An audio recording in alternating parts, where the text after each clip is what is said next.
So on this Mother's Day, when we focus on what is life-giving, I'm also mindful, though, of this human propensity to create dead ends, to try to control and manage and often, in various ways, stop the flow of life. That there's this human propensity to meet threats with threats, violence with violence, death with more death. It's what people do. We don't have a day that celebrates that. It's just what people do. And I think of examples. There are people who believe that abortion is a threat to life. And some of those people, though, then create laws and rules and a culture that threatens the lives of women. There are people who, when there's any kind of attack, they believe we always must attack back. And I think about back to September 11th, 2001. Horrific attack by terrorists. Thousands of people were dead. And then there was this swell of, if not everybody, a whole lot of people who said there must be other bloodshed. There must be destruction. There must be more death, even if we have to make up things like weapons of mass destruction to do it. It's what we do. Whether at levels like I'm talking about, bigger national conversations or international conversations, or just the fact that that person cut you off on I-10 and you get ahead of them and you cut them off too. Right? There's this thing in us.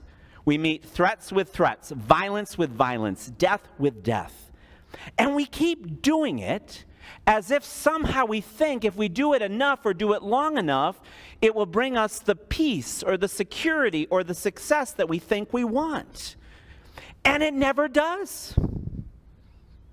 It doesn't.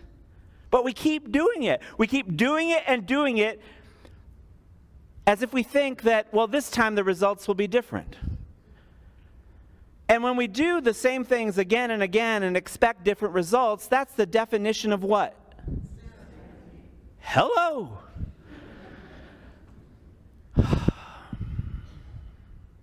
We need a better way.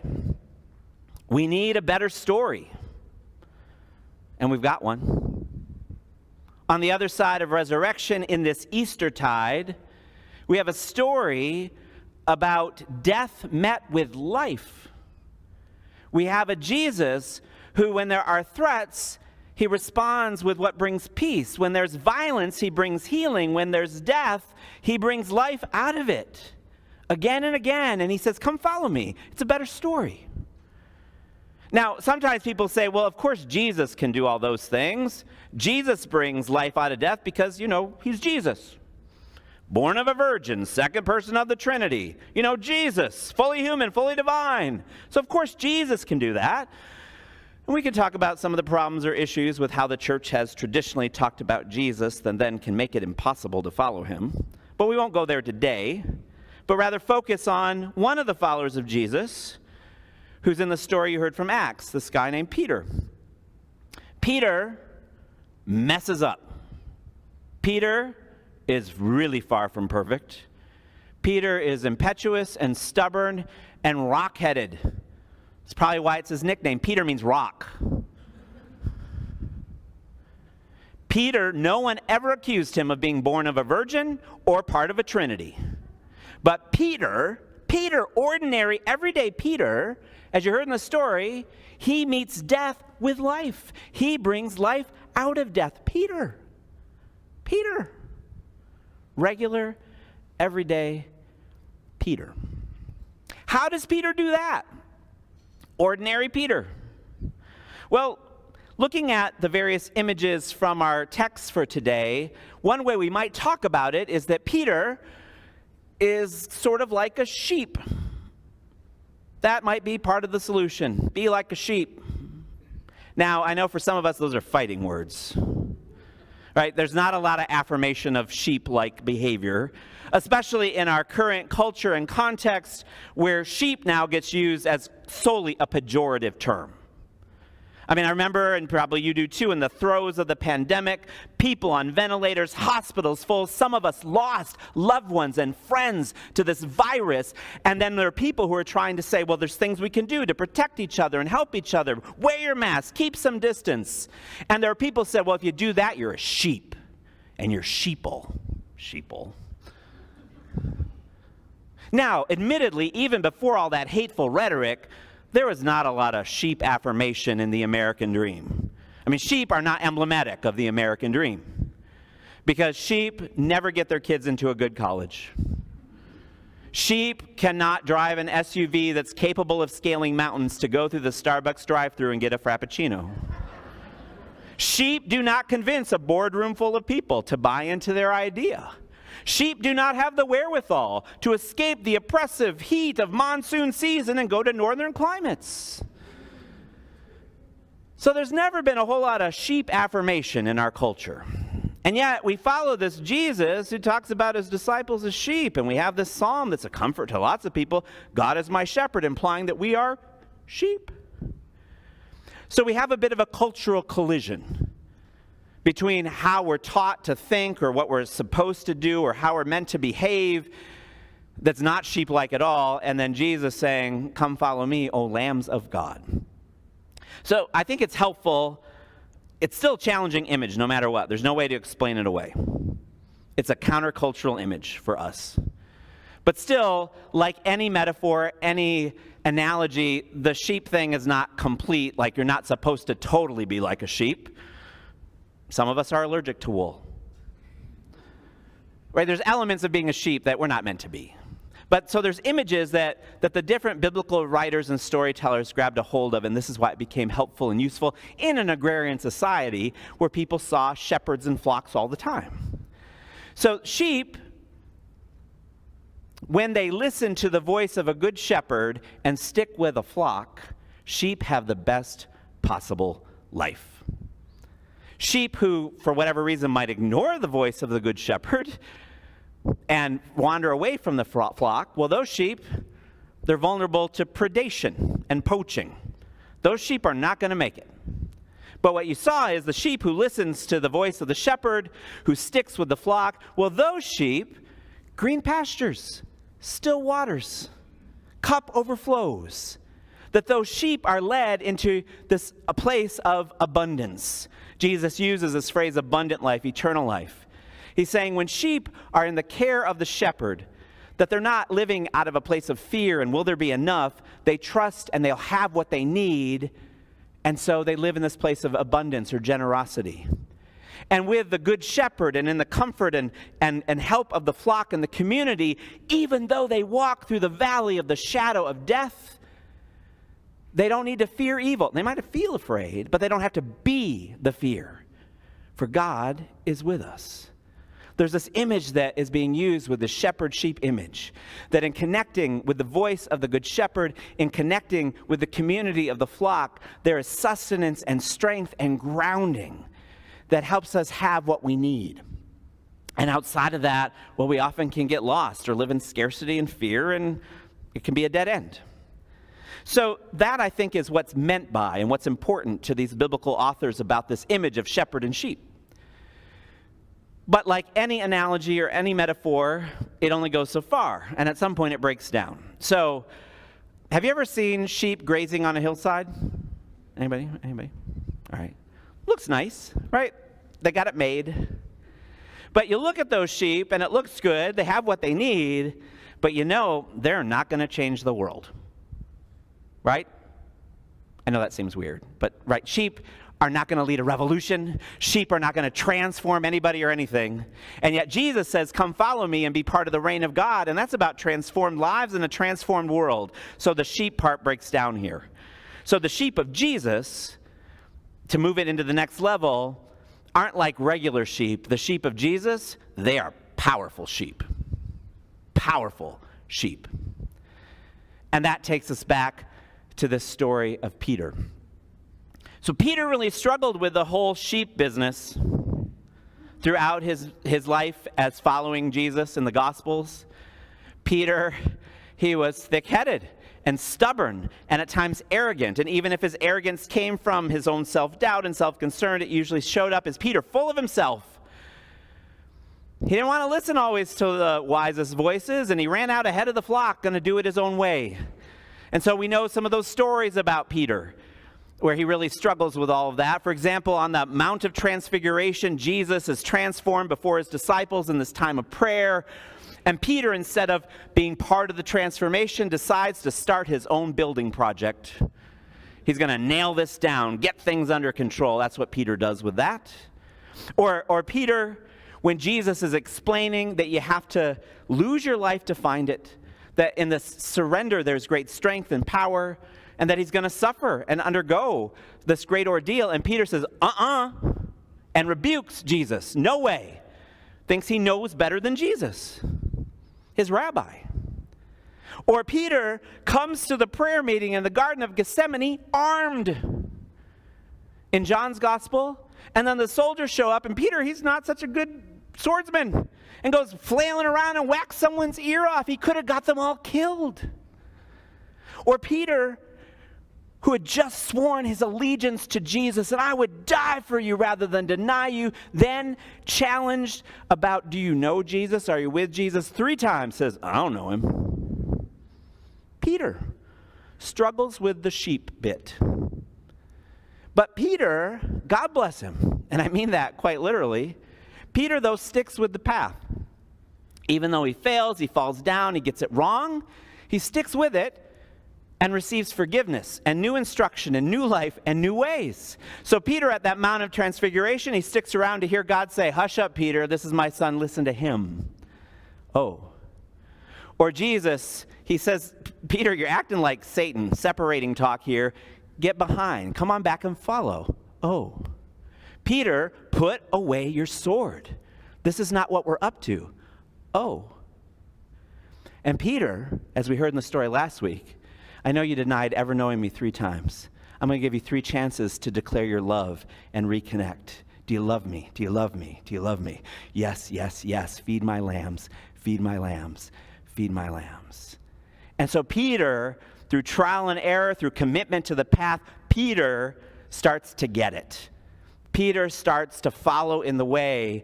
Peter starts to embody some of the goodness of this sheep path, so to speak. And Peter discovers that he is a powerful sheep. Because we come to this story today in Acts about Tabitha, a woman who is described as, by the way, and I think most of you are already on board with this, but maybe some of you are hearing it for the first time. She is a what of Jesus? What's Tabitha? Did you catch it?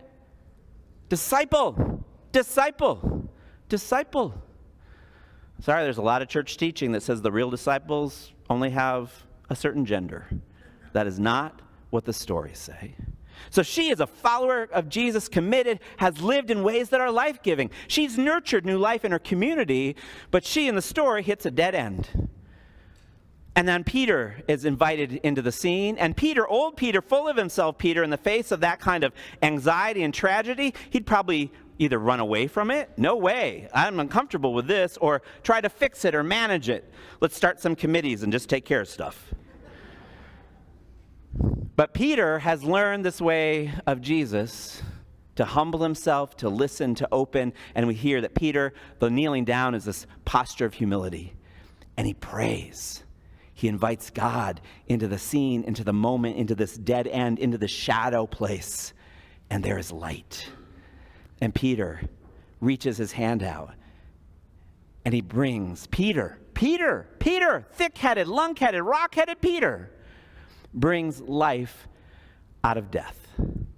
Peter, and anybody who chooses to be one of the lambs of God, and he is one powerful sheep. And that is both the challenge and good news for us. Because it's easier to just like, oh, yeah, of course, Jesus does those things. But there's a story that says, in the places of the dead ends, in the places where it feels like there's no hope, in the valley of the shadow, that we can be part of what brings light and life and transformation. Not full of ourselves, not trying to manage it and control it, but listening for the voice of the Good Shepherd. That we tap into the green pastures, still waters, cup overflow, and that overflows from us and becomes a gift of blessing life to others. When I was in the Philadelphia suburbs, I was a volunteer with an organization called Compeer. And it had one of the simplest missions of any nonprofit I've ever been connected with. Compeer would pair someone to be a friend with a person in mental health recovery. Because what the research had shown, that the folks who were in the mental health recovery system mostly either knew other people who were part of that system or their own families that often challenged their mental stability and mental health. And so it was to help them connect with people not part of those two systems. And furthermore, there's lots of research that shows that healthy friendship is good for everybody's mental health. Amen?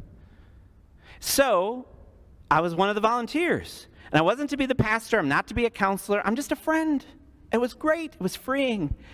I was paired with this young man, and I was in that journey for over 7 years while I was there. And we did these simple things like go for a walk in Valley Forge Park, or took him kayaking. I had 2 on the Schuylkill River. Or we'd go get Thai food, and it would be life-giving for both of us. Well, I'm remembering a lunch I had with another Compeer volunteer. I'll call her Elizabeth, and her friend that she was paired with. And they had been together for 14 years. And the friend was telling me about how this process and experience had been life-giving for her. So the friend, she in her late teens had come out to her family and was kicked out of her house. And for a while, she was couch surfing. There were times she was on the street. And she said, I already likely had chemical predispositions to this, but it created mental health crisis for me. And eventually, she said, I got connected with this particular agency. I had a counselor and a social worker, and they helped me survive. She said, but then Compeer invited me to meet Elizabeth and see if I thought we'd be a good fit. And she said, I'll tell you at first. So Elizabeth sits down with me, and she's like my grandmother's age.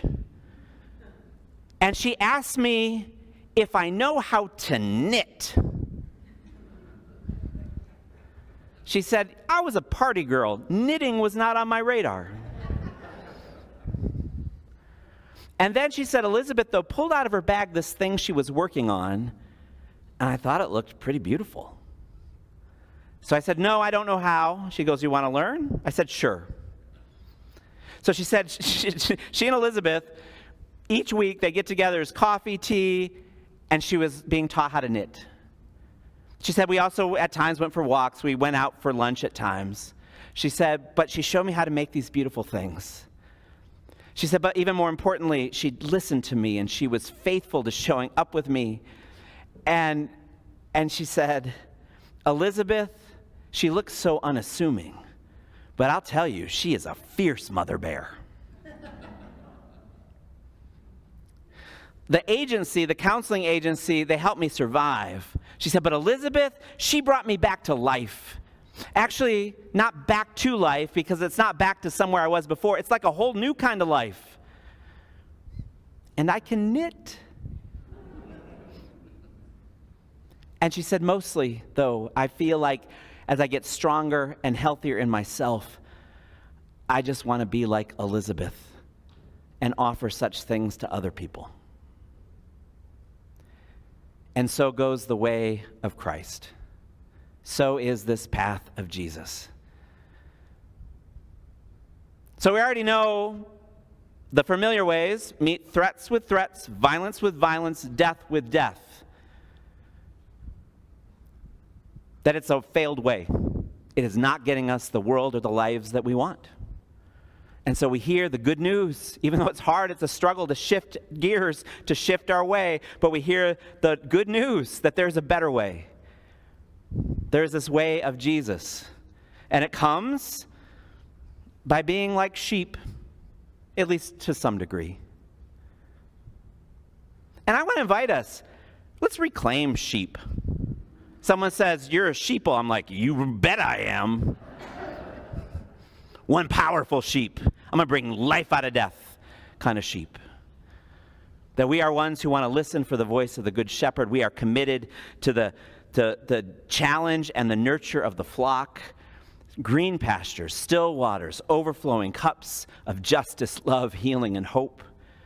That we help other people be nurtured in the way that brings them more and more from death to life, more and more from shadow to light. This is the good news of the way of Jesus. We can follow it. And we're being shown the way, empowered by the Spirit every day. Come and see. Amen.